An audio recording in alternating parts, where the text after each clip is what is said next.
Welcome viewers to our YouTube channel. आज हम बात करेंगे नावल के बारे में।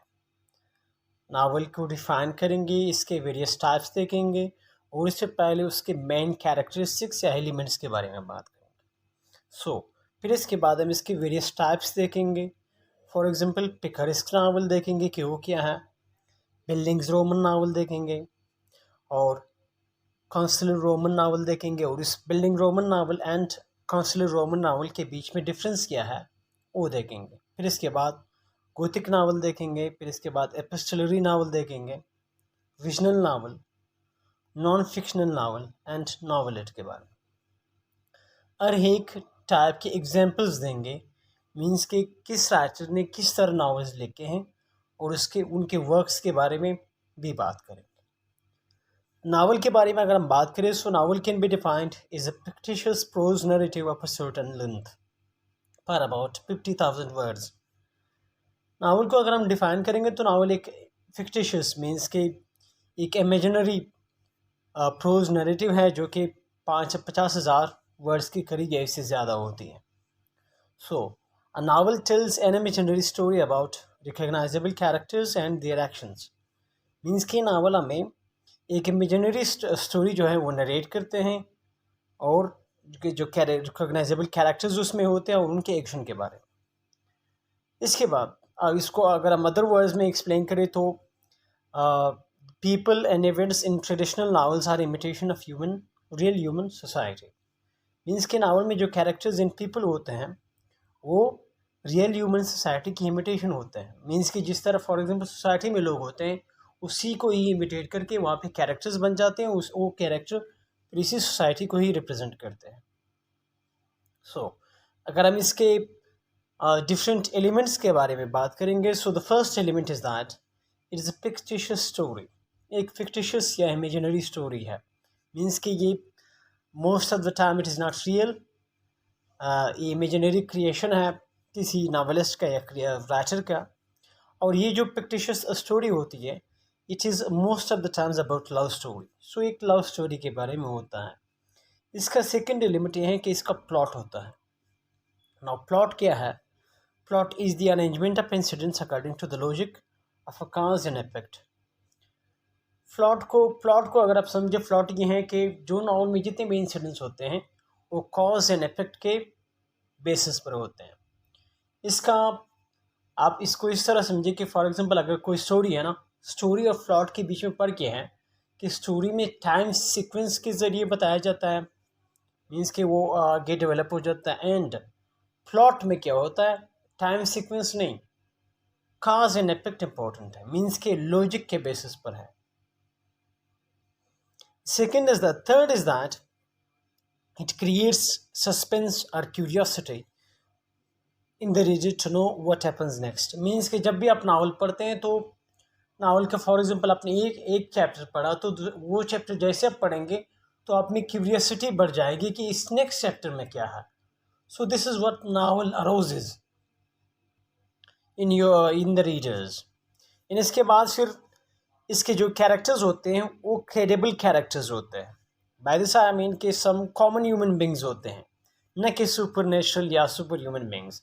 मीन्स के जो कैरेक्टर्स होते हैं उसमें जो पीपल होते हैं वो क्या होते हैं, कॉमन ह्यूमन बींग्स होते हैं। मीन्स के माशरे से ही, माशरे के लोगों को ही इमिटेट करते हैं कैरेक्टर्स के ज़रिए। So they characters are common human beings and not super natural और सुपर ह्यूमन बींग्स। इसके बाद क्या है, इसका जो सिटिंग है इसमें सिटिंग होता है। Setting means a place where the incidents of the story take place. Setting वो जगह होती है जहाँ पे इसके सारे जो नावल में जितने भी डेवलपमेंट्स होते हैं, जितने भी वाक़यात होते हैं वो किए जाते हैं। मीन्स कि नावल का कहाँ पे रखा गया है, मीन्स कि नावल का किस जगह को रिफ्लेक्ट करता है या डिपेक्ट करता है। So that is what the setting of the novel refers to. इसके बाद the setting changes with the progress of the story. Means कि सिटिंग जो है वो या सिटिंग ऑफ द टाइम वो जो होता है वो टाइम के मीन्स के जैसी स्टोरी आगे प्रोग्रेस करता है। So that's the setting also gets change, या द टाइम ज़ाहिर से बात है तो उसके साथ फिर वो प्रोग्रेस करता जाएगा सिटिंग भी फॉर एग्जांपल। इसके बाद है पॉइंट ऑफ व्यू और the voice of the narrator. इसमें पॉइंट ऑफ व्यू होता है या वॉइस ऑफ द नरेटर होता है। इसका क्या मतलब है? फॉर एग्जांपल ये तीन तरीक़ों से हो जाता है। या तो नावलिस्ट इस तरह कर सकता है कि अपने आप से ही इसको नरेट करे, मीन्स कि वो फर्स्ट पर्सन में अपने आप में आई के ज़रिए। सेकंड ये आई भी हो सकता है जो कि एक ओमनिसेंट ऑब्जर्वर के लिए यूज़ होता है। वो राइटर खुद नहीं होता लेकिन किसी और ओमनिसेंट जो कैरेक्टर होता है या ऑब्जर्वर होता है उसके ज़रिए वो कहानी नरेट करता है। थर्ड ये भी हो सकता है कि वो कैरेक्टर्स के ज़रिए ही करे, उसमें तो ज़ाहिर सी बात है फिर फर्स्ट पर्सन भी आएगा, सेकंड भी आएगा, थर्ड भी आएगा। इसके बाद इसका सेवंथ एलिमेंट क्या है? It is longer than short stories and usually shorter than romances. अभी रोमांसेस से छोटे मीन्स के लेंथ में छोटे होते हैं, बट शॉर्ट स्टोरी से लेंथ में बड़े होते हैं। It is an illusion of realistic society and then it shows a world vision. फिर इसके बाद अभी हम इसके डिफरेंट टाइप्स देखते हैं। सो अ नॉवल कैन या मे बी ट्रेजिक और कॉमिक, मीन्स के ट्रेजिक भी हो सकता है, किसी ट्रेजिक इवेंट के बारे में हो, या कॉमिक भी हो सकता है। इट मे बी जनरल या रीजनल, मीन्स कि ये जनरल भी हो सकता है या रीजनल भी हो सकता है, किसी स्पेसिफिक इलाके के बारे में हो, किसी स्पेसिफिक एरिया के बारे में हो। इट मे बी साइकोलॉजिकल और सोशल, इसमें साइकोलॉजिकल जो फैक्टर्स होते हैं या इश्यूज होते हैं या प्रॉब्लम्स होते हैं उनके बारे में भी होता है, या सोशल भी हो सकता है, मीन्स कि सोशल जो माशरे में जो प्रॉब्लम्स पाए जाते हैं उनके बारे में भी हो। मीन्स कि social and psychological factors can also be discussed in narrated in novel, और a novel can also be about psychological और सोशल फैक्टर्स। इसी के साथ साथ नावल में आल्सो भी पिकरिस्क नावल, इसको हम देखेंगे कि पिकरिस्क नावल क्या है। एंड देन गोथिक नावल भी हो सकता है, एपिस्टोलरी नावल हो सकता है, नॉन फिक्शनल नावल हो सकता है, नॉवलेट हो सकता है, एंड इसके और भी टाइप्स हो सकते हैं। सो अभी हम एक वन बाय वन जो है इसके टाइप्स के बारे में बात करेंगे। So the first one that we have is picaresque novel. अभी पिकरिस्क नावल क्या है? A novel that tells the story of a rascal or knave who moves from place to place for adventures and fights his evil antagonists.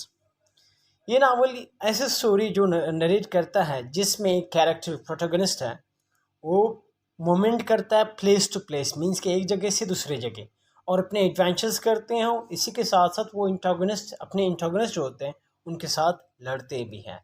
So the protagonist of this kind of novel is most of the times a rascal, a bad person. A person means कि badly reputed या infamous हो सकता है। इसके बाद it is realistic in manner and satiric in aim, means कि इसका जो मैनर है, जिस मैनर से वो प्रेजेंट किया जाता है या नरेट की जाती है जिसकी स्टोरी, वो रियलिस्टिक होती हैं, बट इसका जो ऑब्जेक्टिव होता है वो सैटिरिक होता है, मीन्स कि तंजिया होता है। अभी इसका अगर हम एग्जांपल देख ले तो सर्वेंटीज़ या सर्वेंट्स ने उन्होंने एक वर्क लिखा है, डॉन क्विक्सॉट उन्होंने एक वर्क लिखा है 1605 में। ये इसका परफेक्ट एग्जांपल है। और इसी के साथ साथ इनरी फील्डिंग्स का टॉम जोन्स, ये दोनों इसके क्या हैं, फेमस एग्जांपल्स हैं। इसके बाद जो हमारे पास सेकंड टाइप है वो है बिल्डिंग्स रोमन नावल। अभी बिल्डिंग्स रोमन नावल क्या है? A kind of a novel that focuses on the protagonist growth from childhood to adulthood and then to maturity. अभी इस किस्म नावल में क्या होता है कि प्रोटैगनिस्ट जो होता है किसी नावल में, मीन्स कि जिस नावल का जो हीरो है उसके चाइल्डहुड से लेकर maturity and adulthood and maturity तक जो प्रोग्रेस करता है, मीन्स कि वो किस तरह डेवलप होता है, उसकी ज़िंदगी किस तरह होती है चाइल्डहुड से लेकर मैच्योरिटी तक, उसके ग्रोथ के बारे में ही होता है नावल। सो अ बिल्डिंग रोमन नावल वो नावल होता है जिसमें प्रोटैगनिस्ट के चाइल्डहुड से लेकर एडल्टहुड एंड मैच्योरिटी तक जो जिस तरह उसकी डेवलपमेंट हुई है उसके बारे में है, मीन्स कि उसके ग्रोथ के बारे में, चाहे वो सोशल ग्रोथ हो, मेंटल ग्रोथ हो, एजुकेशनल ग्रोथ हो, सो उसके बारे में है। It traces the protagonist quest for identity through psychological and moral crisis. Means कि ये जो प्रोटैगनिस्ट है, इसके जो प्रोटैगनिस्ट है इस नावल में, प्रोटैगनिस्ट के मीन्स के क्वेस्ट, इसका search for identity and psychological and moral crisis के ज़रिए उसकी आइडेंटिटी के लिए जो मीन्स के वो जो स्ट्रगल कर रहा है उसको शो कर रहा है। It is also called formation और एजुकेशनल नावल। इसको फॉर्मेशन नावल भी कहा जाता है और at the same time educational novel के नाम से भी जाना जाता है। The well known examples of this kind of novel are means के इसके अगर हम एग्जाम्पल देख ले तो डेविड कॉपरफील्ड एक नावल है जो कि चार्ल्स डिकन्स ने लिखा है, और इसी के साथ चार्ल्स डिकन्स का दूसरा नावल है ग्रेट एक्सपेक्टेशंस। ये दो अब इसके एग्जाम्पल्स हैं। इसी के साथ साथ जॉर्ज एलियट ने एक वर्क लिखा है मिल एंड द फ्लॉस। सो ये तीनों जो है ये बिल्डिंग्स रोमन नावल है।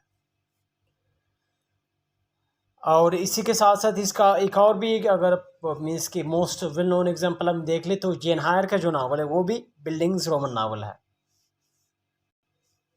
नेक्स्ट नावल जो हमारे पास है, नेक्स्ट टाइप ऑफ नावल जो हमारे पास है वो कॉन्सुलर रोमन नावल है।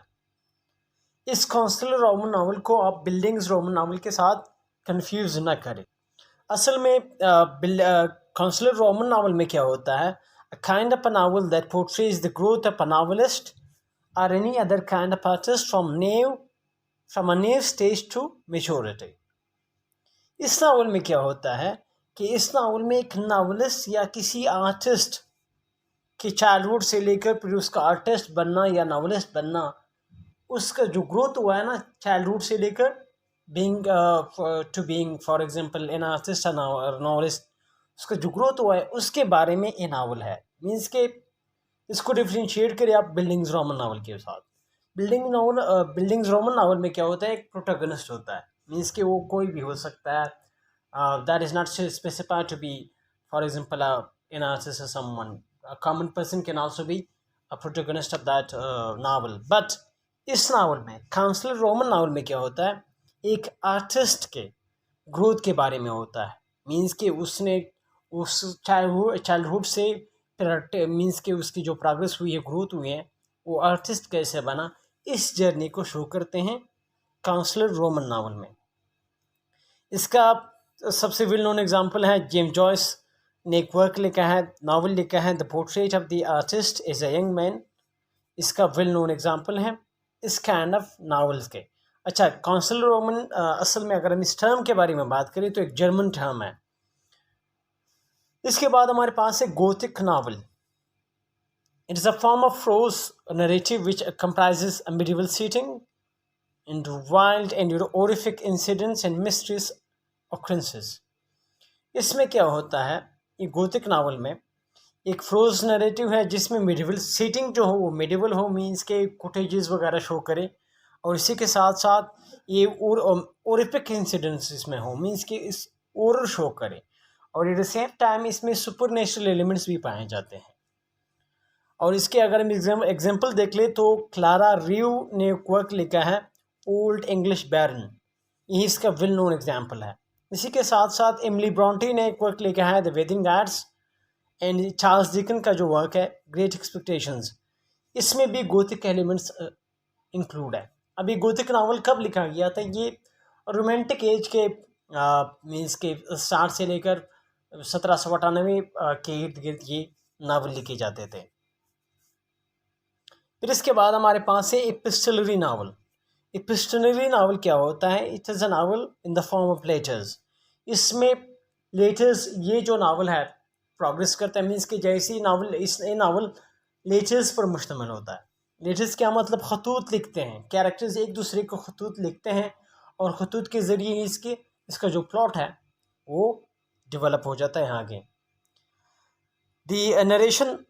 The narrative of this type of novel is carried powered by letters written by one or more of the characters of that novel। Means कि इसका जो नरेशन है या नरेटिव है या प्लॉट के बारे में बात करें तो वो डेवलप कैसे होता है, कैरेक्टर्स एक दूसरे को लेटर्स लिखते हैं और इन्हीं लेटर्स के साथ वो नावल जो है आगे प्रोग्रेस करता है। इसका एग्जांपल अगर हम देख ले तो रिचर्डसन ने एक वर्क लिखा है पेमिला, ये इसका वेल नोन एग्जांपल है। और पेमिला के बारे में आपको और भी पता होना चाहिए कि Pamela is the first ever novel that is written in English. Means के पेमिला इंग्लिश लैंग्वेज का या इंग्लिश लिटरेचर का पहला नावल है। इसका दूसरा टाइटल है पेमिला का Virtue Rewarded. So, Pamela is a well-known novel because it was the first ever novel written in English literature. फिर इसके बाद है रीजनल नावल।